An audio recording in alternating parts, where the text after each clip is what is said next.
जय श्री हरि, जय माता लक्ष्मी की। आज हम सुनेंगे पुत्रदा एकादशी की व्रत कथा।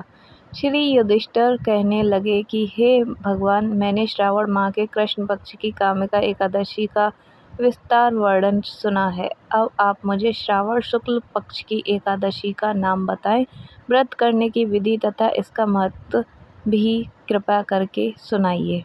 तब भगवान कहने लगे कि इस एकादशी का नाम पुत्रदा एकादशी है।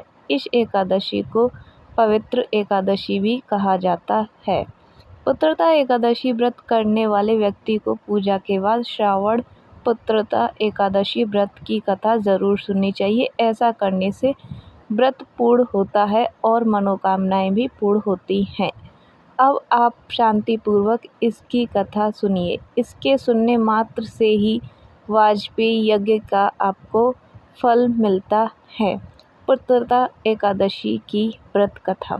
द्वापर युग के आरंभ में महिष्मती नाम की एक नगरी थी, जिसमें महिजित नाम का एक राजा राज्य करता था। लेकिन पुत्रहीन होने के कारण राजा का राज्य सुखदायक नहीं लगता था।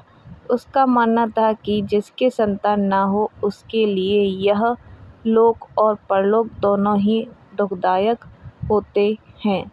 तभी पुत्र सुख की प्राप्ति के लिए राजा ने अनेक उपाय किए, परंतु राजा को पुत्र की प्राप्ति नहीं हुई थी।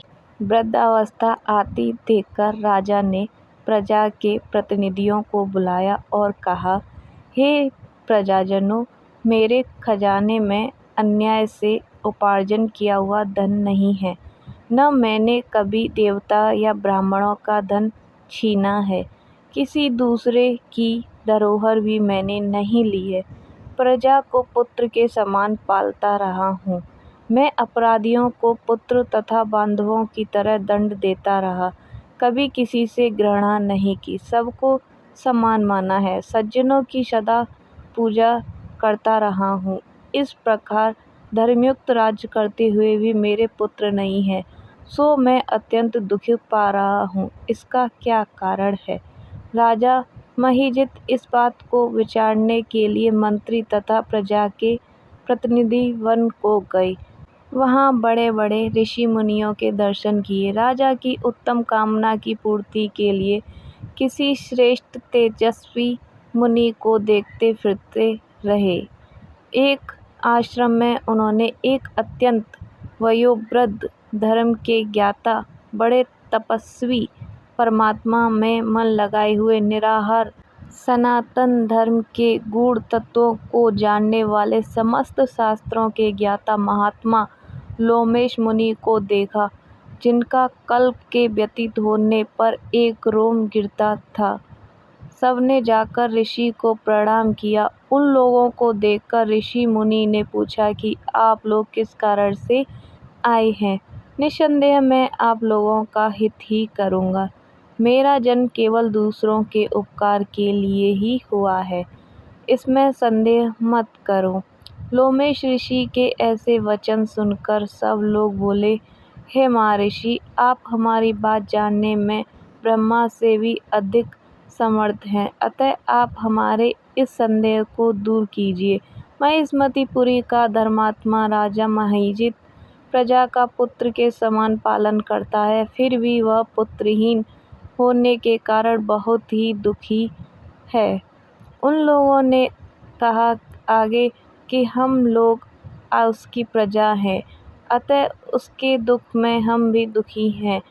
आपके दर्शन से हमें पूर्ण विश्वास है कि हमारा यह संकट अवश्य ही दूर हो जाएगा, क्योंकि महान पुरुषों के दर्शन मात्र से अनेक कष्ट दूर हो जाते हैं। अब आप कृपा करके राजा के पुत्र होने का उपाय भी बतलाएं। यह वार्ता सुनकर ऋषि ने थोड़ी देर के लिए नेत्र बंद किए और राजा के पूर्व जन्म का वृतांत जानकर कहने लगे कि यह राजा पूर्व जन्म में एक निर्धन वैश्य था। निर्धन होने के कारण इसने कई बुरे कर्म किए। यह एक गांव से दूसरे गांव व्यापार करने जाया करता था। एक समय ज्येष्ठ मास के शुक्ल पक्ष द्वादशी के दिन माह के मध्य में समय जबकि वह 2 दिन से भूखा था, एक जलाशय पर जल पीने गया। उसी स्थान पर एक तत्काल की ब्याही हुई प्यासी गौ माता जल पी रही थी। राजा ने उस प्यासी गाय को जल पीते हुए हटा दिया और स्वयं जल पीने लगा। इसीलिए राजा को यह दुख सहना पड़ा। एकादशी के दिन भूखा रहने से वह राजा हुआ और प्यासी गौ माता को जल पीते हुए हटाने के कारण पुत्र वियोग का दुख सहना पड़ रहा है। ऐसा सुनकर सब लोग कहने लगे कि हे ऋषि, शास्त्रों में पापों का प्रायश्चित भी लिखा है, अतः जिस प्रकार राजा का यह पाप नष्ट हो जाए, आप ऐसा कोई उपाय बताइए। लोमेश मुनि कहने लगे कि श्रावण शुक्ल पक्ष की एकादशी को, जिसे पुत्रता एकादशी भी कहते हैं, तुम सब लोग व्रत करो और रात्रि को जागरण करो, तो इससे राजा का यह पूर्व जन्म का पाप अवश्य नष्ट हो जाएगा। साथ ही राजा को पुत्र की अवश्य ही प्राप्ति होगी। लोमेश ऋषि के ऐसे वचन सुनकर मंत्रियों सहित सारी प्रजा नगर को वापस लौट आई और जब श्रावण शुक्ल पक्ष की एकादशी आई तो ऋषि की आज्ञा अनुसार सबने पुत्रता एकादशी का व्रत किया और जागरण भी किया था। इसके पश्चात द्वादशी के दिन इसके पुण्य का फल राजा को दिया गया। उस पुण्य के प्रभाव से रानी ने गर्भ धारण किया और प्रसव काल समाप्त होने पर उसका एक बड़ा तेजस्वी पुत्र प्राप्त हुआ। इसीलिए हे राजन, इस श्रावण शुक्ल पक्ष की एकादशी का नाम पुत्रदा एकादशी पड़ा। अतः संतान सुख की इच्छा हासिल करने वाले इस व्रत को अवश्य करें। इसके महत्व को सुनने से मनुष्य सब पापों से मुक्त हो जाता है और इस लोक में संतान सुख भोगकर परलोक में स्वर्ग को प्राप्त होता है। जय श्री हरि।